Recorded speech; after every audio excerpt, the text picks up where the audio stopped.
Hi, my name's Lucy Ray, and I am the manager for Group 5. We are the Bytecode Bandits, and we're going to give you a little demonstration of our code that we have so far. So first, I'm going to pass it off to our team member, Priscilla Leafblad, who will walk you through the graphical user interface that we've created. Hi everybody, my name is Priscilla Leafblad and I'm going to talk to y'all about the different aspects of our UI. So I'm going to pull it up by running our system. Okay, so as you can see, this is in clerk view. So all of these different options up top are different operations that our clerk can perform.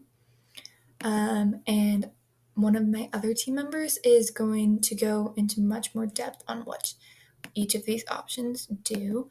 But for now, I'm going to talk about some more details on our UI system. So we have separated the UI from the system handler and the hotel. So this way, our front end and our back end are separated. So the UI and the way that the guest interacts or the user interacts with the system is different from the app logic. This way, it's a lot more smooth transition and a lot more object oriented. So instead of just mushing all the code together, we have those two distinct setups. And then after um, a portion of our UI is created and the associated app logic, it is a lot easier to just connect those two things instead of creating it all together. That way, it's easier to debug and all kinds of things like that. This also makes it a lot easier for us to continue in this process and build on what we have so far. So we can make a guest view in the future, and we can also make new operations like canceling a reservation. Um, and so we have just really made these processes a lot easier for future growth in this system. But thank you guys so much for listening. That is all I have about the UI and all of its implementation. Hello, my name is Misty Korean and I'm representing Bytecode Bandits and welcome to our first prototype demonstration. So currently our hotel system displays three options when we run our program: add guest, reserve room, and modify room. I will be primarily talking about modify room, which was the UI that I created. So in Modify Room, our intention was to give the clerk the option to either upgrade or downgrade a room type, and also give the clerk the ability to change it from smoking to not smoking. So the way you would do that is you would type in the room number, you would choose the new room type. Let's say I want to elevate room type to a suite, and I want to change it to a smoking room, and then I would click modify, and then it would say room successfully modified. Next steps with this function would be to synchronize it with the actual functions. Right now, it does not change or do anything in the background, but this is just a prototype of modify room. Hi, I'm Sierra Woodall, and I am going to go over the reserve room function and UI functionality that we have created as so far. And so when we run the code in the main, this is what pops up. And so because I'm going to go over the reserve room function, we're going to click that button for the reserve room functionality window to open. And so right here, you see that we have four kind of places to enter in information of the reservation. And so the first one is the room type. And we thought a drop-down list would work best for this kind of information to be entered. And so right now we just have a choice of 3. And just for fun, we're going to choose room type 2. For the next 2, we have the start and the end date information to be entered about this reservation. And so as you can see, we kind of have like a format for the user, or in this case, the clerk, to enter in a correct date. And so for now, I'm just going to choose a random date, May 20th. Sure, sounds good. And then these are all text boxes. So with the format, the clerk will be able to type in whatever date they need or the guest needs. And then for the fourth box, which is also a text box, the clerk is going to enter in the guest username. And so in this case, this guest is already registered in the hotel. So for success sake, I'm gonna put in that username and then I'm gonna hit reserve. And so because the guest is registered in the hotel's guest list, and the reservation, the room to reserve is available, the reservation was successful, and so that is why we get a text box that says thank you for your reservation.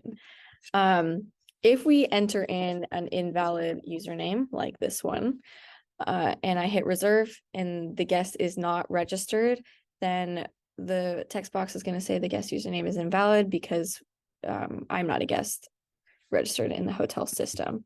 So if we do a correct username, for example, and the clerk forgot to put in a start date and we hit reserve, another warning message will pop up asking the clerk to enter in a correct date. And the same error should happen if they forget to enter in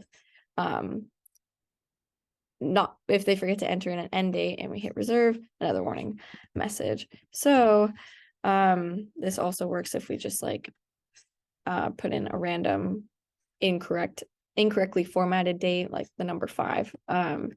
So yeah, that is the functionality for reserve room function, and thank you so much. Hello, I am back. I wanted to quickly discuss the add guest functionality that we have created. So by running our code, you can see that when the add guest button is clicked, it takes you to this form here. A username for the guest can be created. So for example, we'll say software engineer is our username. We'll give the guest a password and input their phone number. Let's say that is their phone number. And by clicking register, we can now see that from this little pop-up, the guest was successfully registered. Interesting thing to note is that if you were to click register again, we can see that because the guest has already been registered in our hotel database, this operation will fail upon the second time because this username is already in use. This is to prevent multiple guest accounts from having the same username. We want every username associated with a guest to be unique. So in closing this window, if we go into our guest CSV file, we can see some of that data persistence. This UI is connected to our app logic layer, so we can see that our newest guest, software engineer, is now in our system. To further prove this point, if I were to run the code again, software engineer will be loaded into the system. So I will attempt to add them as a guest again, if I can spell their name correctly. And if I were to give them a phone number, we can see that again, this operation has failed because software engineer is already in the database. One thing that's interesting to note, this is something that we will address in the upcoming iteration, is that white space is accepted. We don't have any guards on the username or the phone number or password at this point. Those are improvements that we will be making for iteration 3. Hello, my name is Brendan Kofink and I'm the design engineer for this project. I have no GUIs to show you, sadly, so I will be showing you what I've been working on, the database and a lot of the backend infrastructure. What I have pulled up here on my screen is a lot of the CSVs that are making all of this possible. I have one for every single type, so we've got a hotel, that's its name. We've got a guest, and we've got employees. These are name, password, whether these are guys are admin. We've got reservations, we've got rooms, and we've got room types. As you can see, I've already made a couple reservations here, so hopefully in a live demo, you can kind of see that all of this is working. So I'm going to go in here and I'm going to create a room. All of this code already knows about all of these CSVs because I load them in at start time.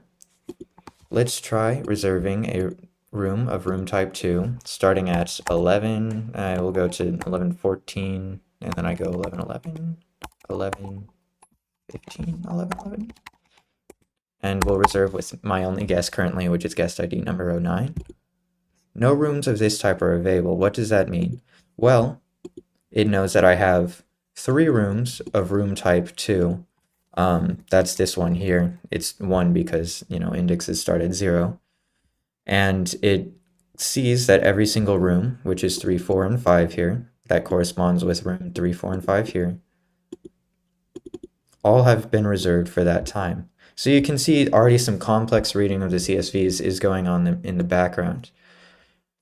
Let us try reserving with room type 3 just to prove that it does work, and so you can see a save happen. We're going to reserve for the same types, same guest ID, but now room type 3. I'm going to reserve. Oh no. What happened?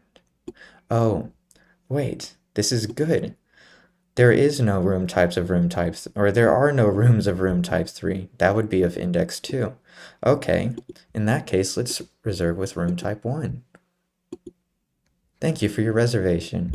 Awesome. If we go back over here, nothing has been changed in the CSVs yet because we have to close. And on close, everything is updated to its most recent state. That's my demo. Thank you.